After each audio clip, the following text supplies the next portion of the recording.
চলো আজকে তোমাদের সঙ্গে মিষ্টি আলু বা রাঙা আলু দিয়ে ল্যাংচার রেসিপি শেয়ার করব। এটা কিন্তু খেতে হয় ভীষণ নরম, একবার বানিয়ে দেখতে পারো।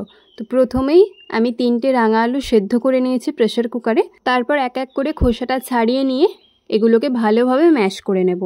তারপর দিয়ে দেব 1 চামচ ময়দা, 4 চামচ পাউডার মিল্ক আর সঙ্গে 1 চিমটে বেকিং সোডা দিয়ে ভালোভাবে মাখিয়ে নেব। তারপর দিয়ে দেব 1/2 চামচ ঘি। তারপর আরও ভালো করে মাখিয়ে নেব।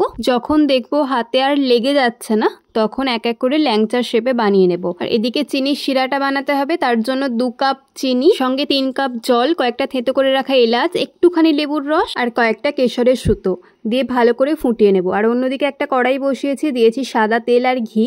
তারপর এক এক করে বানিয়ে রাখা ল্যাংচাগুলোকে ভেজে নেব। ফ্লেমটাকে কমিয়ে ভাজতে হবে। তারপর ভেজে রাখা ল্যাংচাগুলো চিনির শিরার মধ্যে দিয়ে 3 থেকে 4 ঘন্টা চাপা দিয়ে রেখে দেব। তাহলেই কিন্তু রাঙা আলুর বা মিষ্টি আলুর ল্যাংচা একদম তৈরি। কতটা নরম হয়েছে নিজেরাই দেখো। আজকের মতো টাটা।